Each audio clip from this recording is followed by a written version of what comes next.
And we're back with Record Live for another week. Zanita, great to have you with us. Yeah, you too. Welcome back. Thank you. Thank you. We've had conjunctivitis in our household. We've been fighting off the flu the last couple of weeks. So it's good to be back in the office, and I'm mostly healthy. Everyone else is coming along. So it's a journey. This year's been a journey, I tell you. Yeah, I'm sure you're not alone in that. Hey, we're very excited today. We have a reunion episode for you all. You'll remember our former host, co-host, Maryellen Hacko.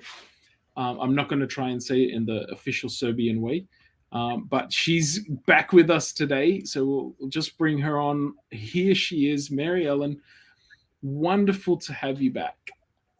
Thank you so much, guys, for having me. I do hope we see some of the old faithfuls online, as we previously said. Yeah, it's a joy. I love Record Life. I tune in as often as I can. I saw Martin's last week. It was awesome. So yeah, looking forward to talking about some stuff today. And if you haven't seen Martin's last week, it was a really good chat about discipleship. And I know that people's eyes glaze over sometimes when they hear that word. They think, oh, discipleship's just one of those buzzwords that people throw around. It's kind of boring. But we had a really good practical conversation about that, what that looks like in our day-to-day lives. And, you know, that's what Record Live for me is all about. We're always trying to bring that practical element to our faith. And that's what our recent book, Living Kingdom, is about. And we've brought Maryellen on today to talk a little bit about Living Kingdom. Living Kingdom was a project that I was heavily involved in, but Maryellen was also heavily involved in that as she was working with Record at the time. And Maryellen, you did contribute all of the beautiful illustrations of the parables that we had in Record, all the bright color, and have contributed to obviously the cover of the book looks great with all the colors there. And so we thought we'd get you on just to talk a little bit about the creative process and putting together some of those parable illustrations, but also just to catch up. I'm keen to know what you're doing now, your faith journey, your work and life journey, and you know, you even contributed some thoughts on the Good Samaritan, which is one of the top talked about parables. It's often referred to. So we'll touch a little bit of that in this conversation too. So I'm excited today to have you back, and yeah, we're very grateful that you take time out of your day to join us. So to start, just tell us a little bit about the creative process of creating these parable illustrations. You had this whole series, and I guess it's one thing to talk at the beginning about creating a set of illustrations, a set of parable illustrations. It's another thing to actually sit down and have to do all of those. I imagine quite time consuming. But I'm also curious as to, you know, what you learned or how you developed or grew your faith through the process of engaging the stories and then having to illustrate those stories or think about how to illustrate those stories. Because I imagine there'd be maybe a richness or a difference to, say, someone like myself who just sits down and reads through the parables, the text of the parables, to actually take those parables.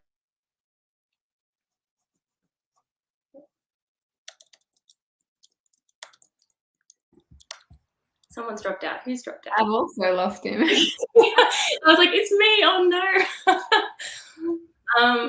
Here we go. There's a bit of movement. Sorry about that. The internet seems to be a bit patchy. I don't know if you caught the gist of my question. Yeah, it caught the gist. So you're talking about like the creative process and sort of how I grew my relationship with God potentially through that.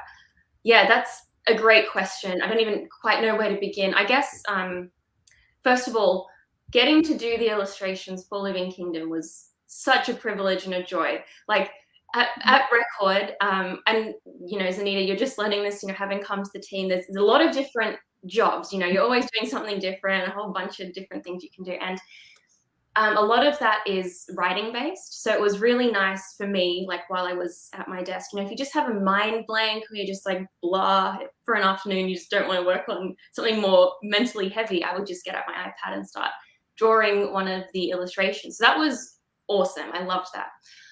But with the nature of illustrating, it's, as you sort of, alluded to, Jared, it's a very sort of reflective process. So what I would do, I'd read through the parable of the submission, whether it was 100% done or not. Often it wasn't, because we were still editing it by the time the illustration was being done. But just to be able to pull out some of those images, I suppose, because the nature of this book is that it's not just about the Bible story. It's not just about some old dudes wearing some canvas clothes, walking throughout the Middle East and whatever.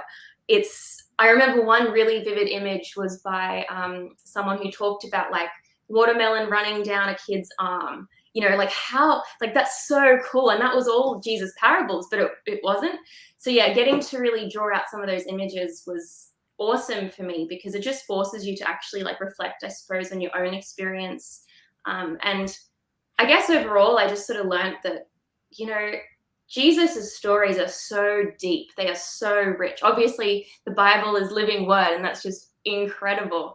But to be able to take words, so spoken in Greek, was it Greek? I hope it was Greek. Aramaic, back, 2,000 years ago, and translate that into something that's colorful and practical and relevant is just a whole nother thing. So I'm not sure if that answers the question. One of the practical things that I did do in the style of it was, you'll notice none of the people have any faces. That was very intentional because of time restraints. So yeah, the style itself was more to do with time restraints and trying to keep it, like attractive to look at, but also doable within the time frame that we have.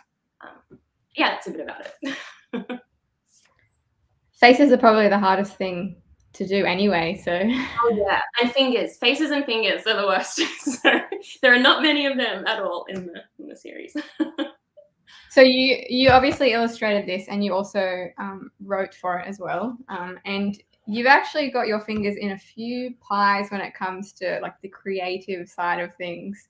What else do you get involved in? Like at the moment? Yeah. Yeah, well, I'll tell you what, how long has it been? Like 8 or 9 months now since I've worked there, I think. It has been such a roller coaster journey. Originally, and I'm still doing some illustrations, so probably like 60-40, my workload at the moment is like illustrations and then some writing work as well. So a lot of what I do is illustrations for an app called Together AI, which is like a family mental health app. So I get to do little, it's really fun. It's really like directed at kids. I'm also illustrating a couple of children's books at the moment, which is my favorite thing ever. That's really cool. But I've also, over the past few months, been involved in some projects with Avondale University, which has been awesome. And then lo and behold, the last thing I thought, right, because Jared and I, we often talked about like church structure, and we had this vision for like a series of, how the church works and all this stuff. And Jared, you taught me so much, incredible mentorship in that space for sure. But the last thing I thought I would be doing, leaving the church institution employment, right, would be to know more about that, get even deeper into that. But I got sort of asked to be on the GC comms task force for session a couple of weeks ago. So I was writing articles about all of the most intricate, and most people don't ever need them, details of how session works. So that was really fun. Definitely a learning experience. But yeah, I do have my finger in a lot of pies, as you said, Zoya. So I just go where God leads me at the moment. Yeah. And are you enjoying what you're doing at the moment? Because we miss you here at Record Live, and you mentioned that you really enjoyed Record Live and stuff. But you are the sort of person who is always productive, always busy. Are you enjoying the variety of what you're doing now, given that you're, helping on a number of different things? You've got a main thing, but you've also got some of these other things that you're mentioning that you're helping out in. Are you enjoying that sort of life style? Yeah, it's been definitely a change, because I don't have, to an extent I have teams that I work with, but it's not like you have your core team and you meet every week and it's the same people, same vibes. There's a lot of variety there. So I've always got to be like on the ball, like who's calling me, what's happening today. And I really love that sort of the dynamic nature of it. It's like, what's going to happen today? Okay. And there's always something new happening. So yeah, I really am enjoying it.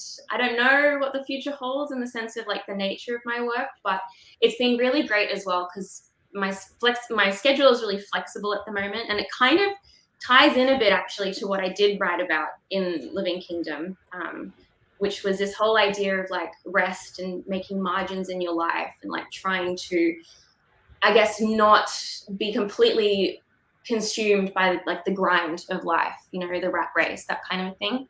So, I mean, I can definitely go more into that. I've learned a lot of lessons in that space now that I'm kind of managing my own time a bit more. But yeah.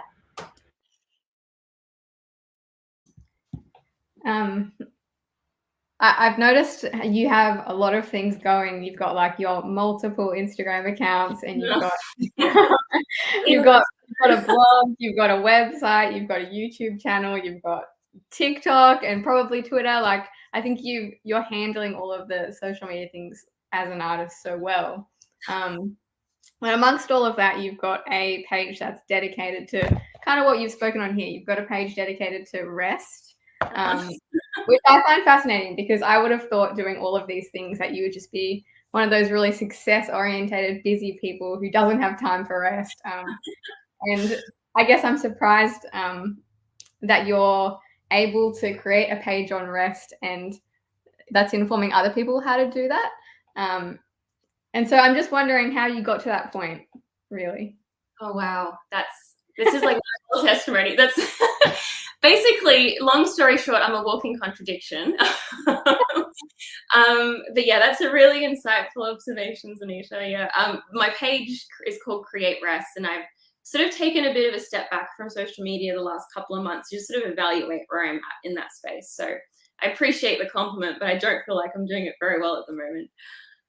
That being said, I guess, my obsession with sort of rest and following Jesus, not because for my whole life, Jesus was my savior. Like, I grew up an Adventist and he was my savior and he was my teacher, but I wasn't really like, he wasn't, I don't know, like my rabbi. Like, I wasn't really following his steps in a very practical way. And I think all Christians can attest to this in some form, whether we, you know, don't feed the poor enough or we don't keep the Sabbath well enough, whatever it is, like we're all guilty of this. But for me, my Achilles heel was always that my life was just too busy to even have a spiritual aspect to it, you know. And I think that a lot of people can relate to that, whether it be you struggle with morning devotions or you're just too overwhelmed and exhausted all the time to kind of spiritually connect. And so, yeah, like, I guess I got to a point in my life where I was just so success orientated and so like obsessed with the metrics of this world, because like, you know, I was like this up until just a couple of years ago. Even now, like, I fall back into this daily, so I've got to keep myself in check. Like, where does my identity lie? You know, where does my value lie? Is it in what I achieve and how much I can do, or is it in the value that God puts on me? So anyway, long story short, I created this account. Well, I sort of dabble in the rest space. I'm a bit obsessed with it. Because for me, like, my personality is super type A and I'm super inclined to like want to go down the opposite path. So I have to be really intentional and conscious about pursuing, like, creating margins in my life, creating space for the Lord to speak to me, if that makes sense. So I guess that's a bit about why I create these things. Again, I'm a bit of a walking contradiction because I'm not perfect, but that's sort of, yeah, been my testimony. God's taken me from being a really anxious presence to sort of mellowing me out and helping me to see where my value lies. And you touched on the fact that that's sort of what you wrote about. Now, when people hear the parable of the Good Samaritan, they don't naturally think in that direction, I would suggest. They think of the lesson, perhaps loving my enemies. They think of perhaps doing things for the disadvantaged. You know, we hear Good Samaritan in many, at least even if it's not the main message of the sermon, it's referred to. You know, it's just a throwaway line because people are very familiar with it. It's become one of those almost cliched parables where people are just familiar, they know about it. Tell us a little bit in your words, just unpack for us a little bit more the angle that you took, because you didn't go down the traditional interpretation route, the normal understanding of the parable. And yet, each of the authors was challenged to take the parable and look at how they could live as kingdom people.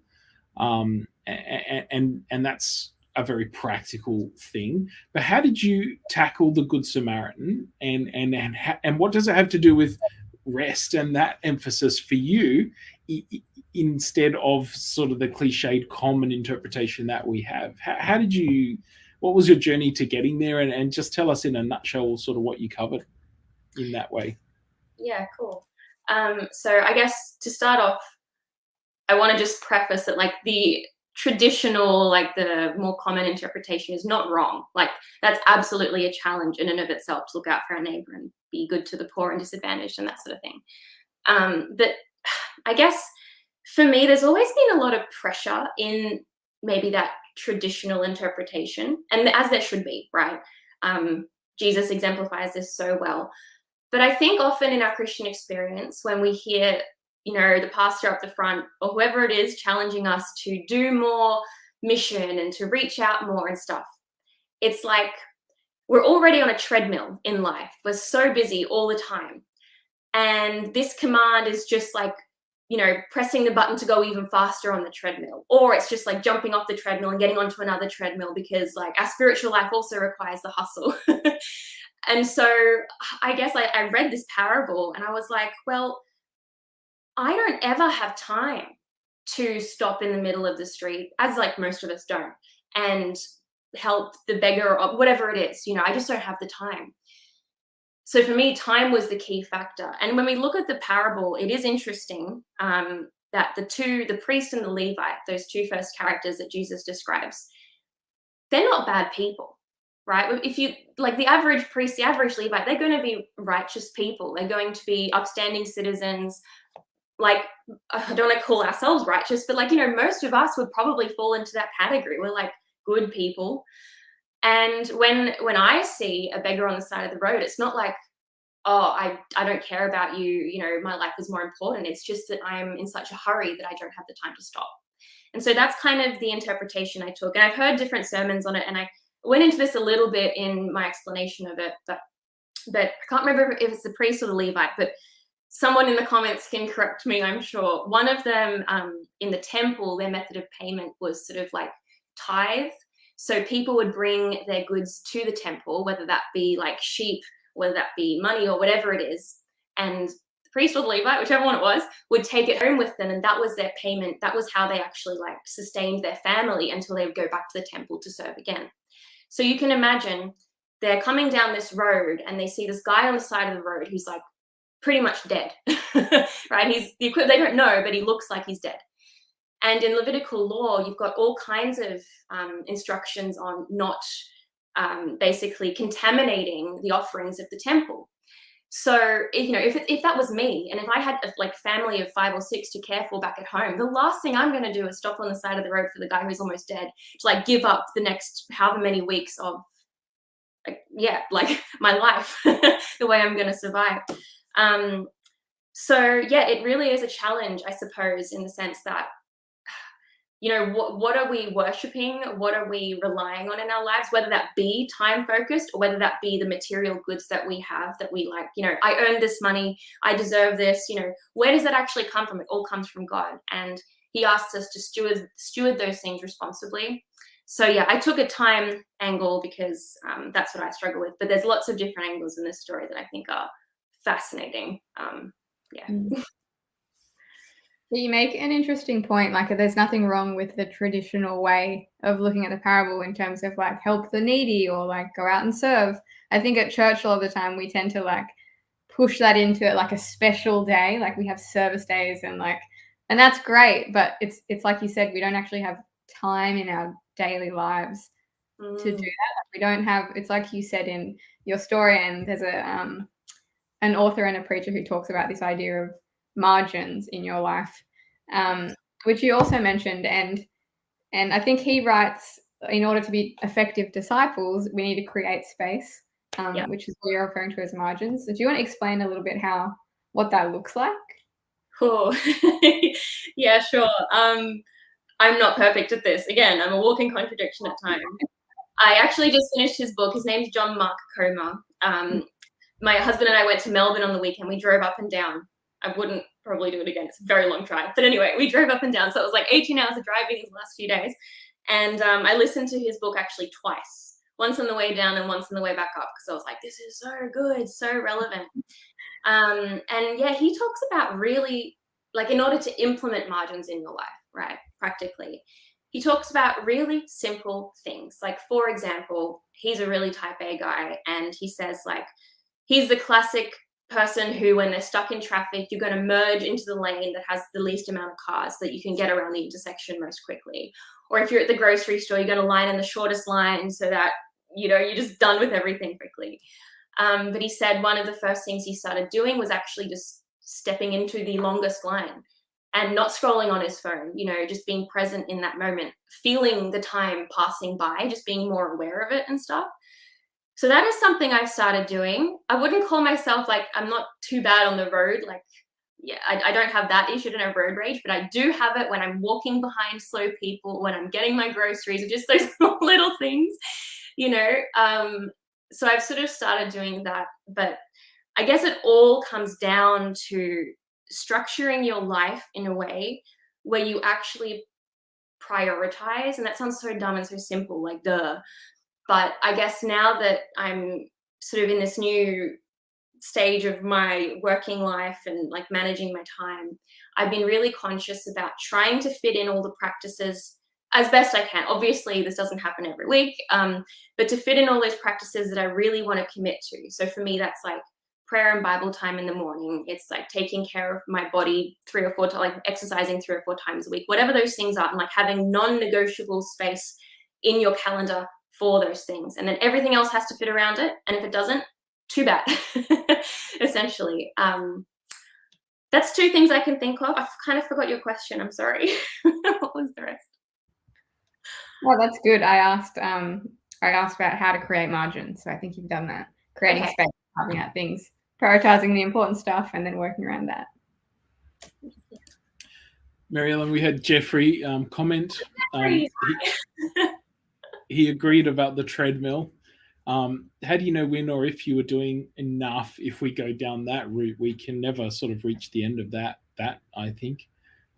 I don't want salvation by works or performance. We need to be open and available for the opportunities that God gives us. And I think that's sort of what you were reflecting on about the margins. Like, there is space to see the opportunities God's presenting when we are living in those margin spaces.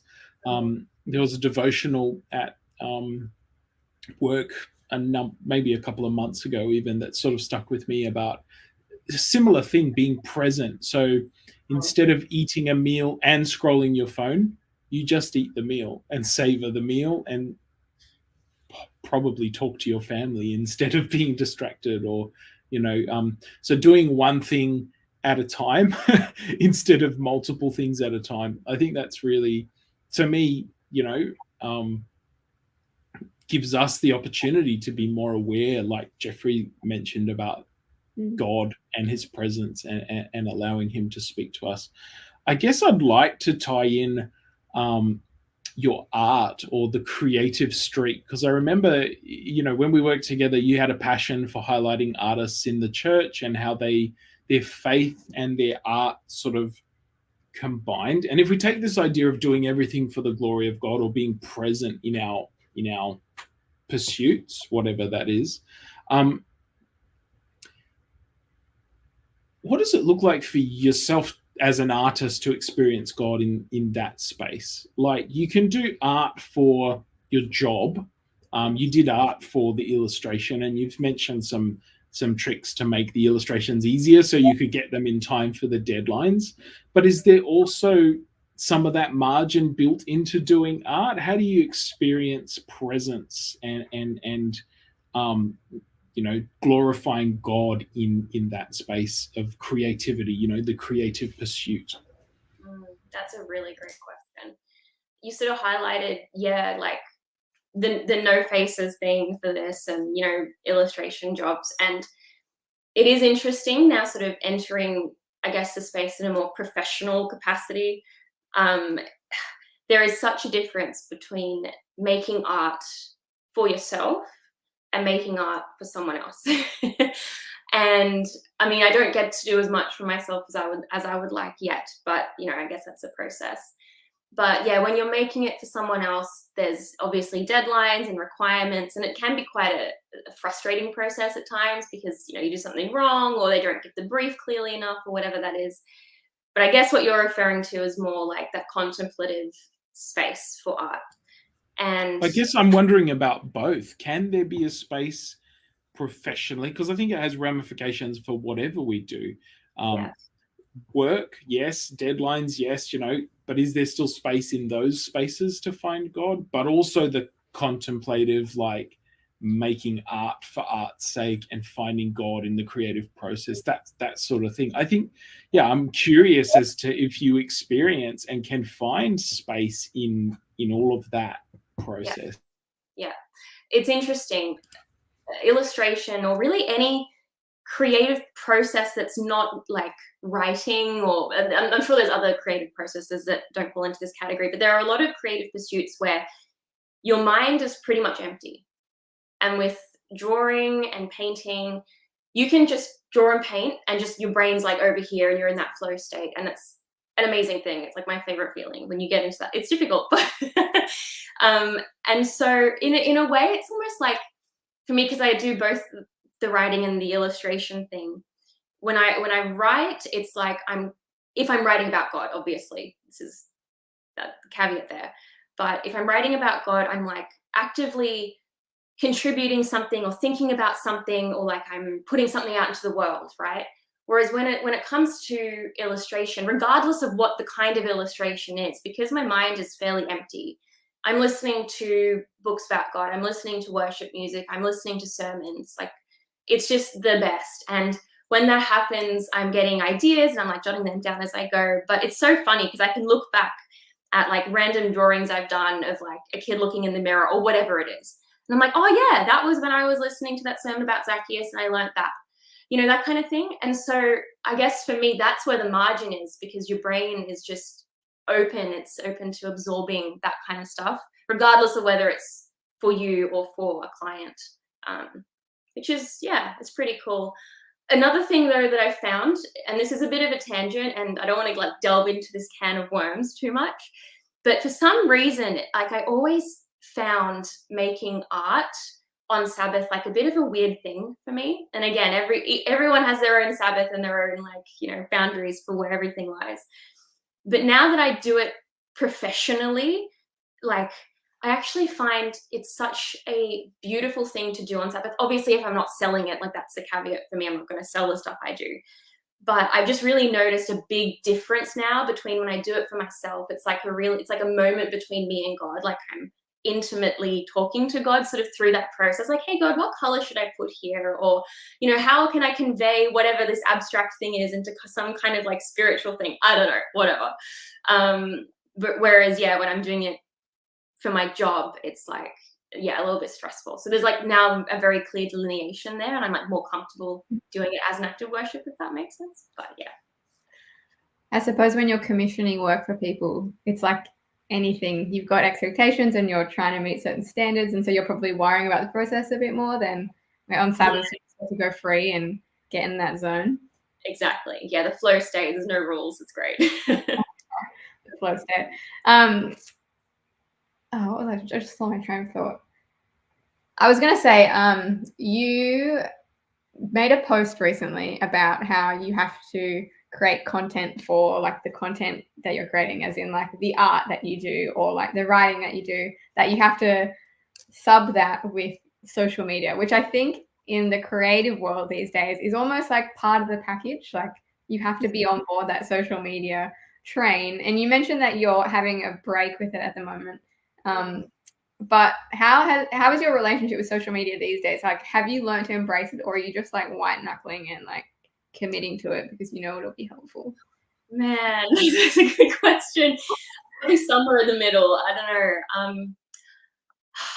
Yeah, it is such a, for me, it's always been such like a mental like baggage, I suppose, knowing that after I've, or even like while I'm making or creating whatever I'm creating, I need to be like taking little videos or, you know, like taking the photos afterwards or whatever, whatever. And it's just, I find it such a contradiction because the definition of creativity, in at least in my head, is kind of like freedom, right? You can just do whatever you want, whatever.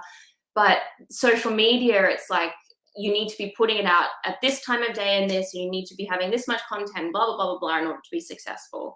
So I don't love it, I've got to say. I've sort of taken this new route of, this is not that important or interesting, but I've like differentiated like my art specifically on like an account, a dedicated account to that. So I can just post that whenever I want and whatever.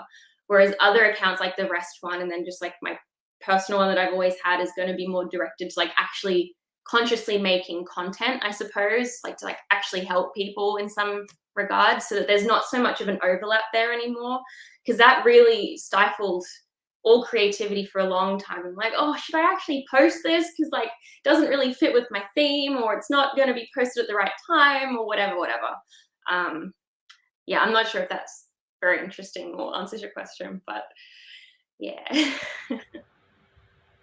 Jeffrey was just checking the name of that book, Maryellen. Oh, We'll put it yeah. in the comment. Is that The Ruthless Elimination of Hurry, or was it one of his other books? No, it was a Ruthless Elimination of Hurry. Yeah. Okay, that's perfect. I've been asked what I learned from the Living Kingdom project. As the editor of the project, you know, we're doing promo stuff for the book here and there. And Nathan Brown was asking me the other day what was the purpose, a few things, what we learnt. You know, in the forward we put sort of a bit about what I learned from the project. But I'm curious about what you learnt from the project.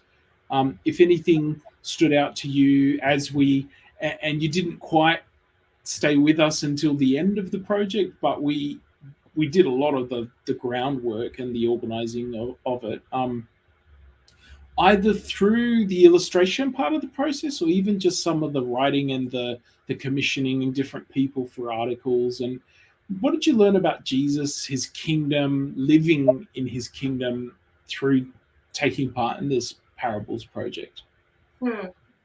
It reminds me, the lesson that I learned reminds me of an article that we published, or you published, like, I want to say mid 2020.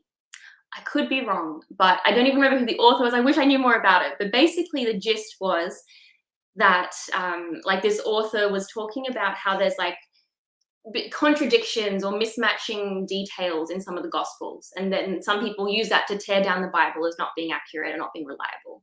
But their argument was like, but hang on, how wonderful is that God has allowed human beings, fallible human beings, to interpret and write down and make mistakes, and yet that is still going out to the world. That is still the gospel message. You know, that's incredible. And I was like, wow, that's such a fresh way. Like, I just love that so much. I wish I could like actually articulate what that makes me feel. But I think that's sort of also what I learned from this project, in the sense that, like, we have so many authors that contributed, so many wonderful, mostly sort of youngish people. And every time an article would come across either your desk or my desk or wherever, it was just so incredible to see how someone actually like interprets something. Like, so many of these just came full left of center for me. Like, I would never have guessed that you could put those two concepts together, and yet they gel so well, you know? And I guess it's just beautiful to me that these stories that are so old and so done to death, there's always new perspectives to take on them, and there's always new applications. So that was really surprising. And I think, yeah, like, it just goes to show that we do serve a living God, and that the Bible is a living word. And so just confirmed all of that for me, I guess. Yeah, also the amount of work that goes into a project like this, though. Like, I remember like just brainstorming authors like right at the beginning of it, and, you know, trying to find enough females to males ratio, and like asking people and getting rejected, or like asking someone and they don't get back to you for 6 months or whatever it was. That was really hard. And Jared, you did most of the heavy lifting there. But yeah, guys, it takes a lot of effort to put together something like this. So credit where it's due for sure. You've both done so well. It's good to get that kind of insight every now and then. You have got a few things going on. What have you got planned since you've finished this one a little while ago? What have you got planned for the future? Are you dreaming up anything big? Oh my gosh, I've got so many things. This is the problem. It's like, you know, when you're at church potluck and your eyes are bigger than your stomach and you just want to do it on, you can't finish it. That's my life. At the moment, I'm working on a bit of a project. Again, I don't know when it'll come to fruition or even if it'll come to fruition, but it's a bit of like a poetry illustration project, looking actually at the concepts that I sort of talk about, like about rest and things, because I was doing a bit of a workshop recently about how your story is like the most important asset that you have, whether that's in your Christian journey, whether that's just in your life in general, like being able to tell your story articulately and in a way that can help others. So that was really like radical to me. I was like, wow, that's awesome. So I was kind of writing down my story, and I guess one of the big themes for me has been like the anxiety that I've experienced, my type A personality, my overachieving, where my value comes from, all of these concepts that aren't sort of kingdom based, I suppose, and how God's led me on the journey to changing that. And so, yeah, I'm working on a bit of like I want to call it like a zine, maybe, like poetry and illustrations all woven in together. So we'll see how that goes. So that's hopefully on the horizon somewhere. But other than that, just continuing to work with the clients that I have, do the work I do, and paint more, just do more painting. Yeah, that's me. I'm curious, Maryellen, and you don't have to answer this question because I'm throwing it. I'm going to surprise you with it. Even just for my own personal thing, it's like people often talk about, you know, it's interesting. Someone like yourself, you've been working for the church. You had that experience working pretty much full time for us here, and now you're sort of you're still doing important work. Mental health is super important and very helpful in the community. You know, it's not like it's not Christian work. There's God elements in what you do, and you've mentioned loose associations with different clients who are church related.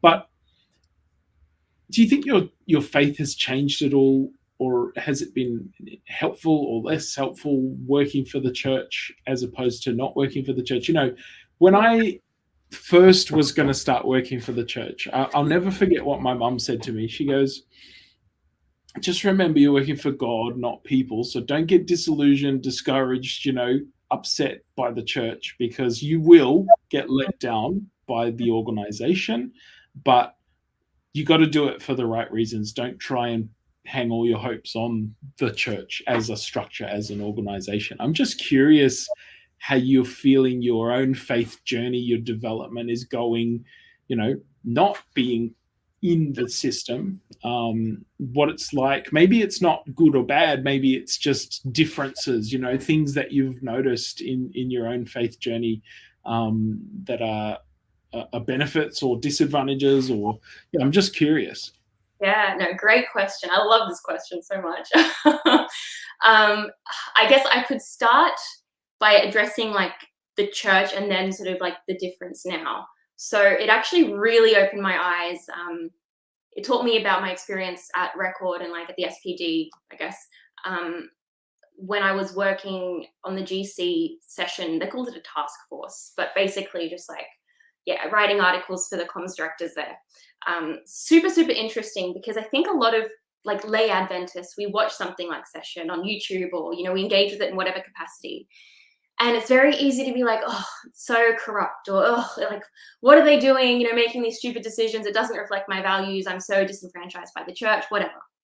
And like, I think I'm a little bit naturally inclined that way, just because I'm young. And so, you know, there is that disconnect there, typically speaking, not always, just typically. But working with those people, like, it was such a clear indication to me that actually all of the people that work for the church, for the Adventist church specifically, are wonderful people. Like, they're all so genuine in their faith. They genuinely want to make a difference. even like, you know, Ted Wilson right at the top, everyone that I've ever spoken to is just like so lovely.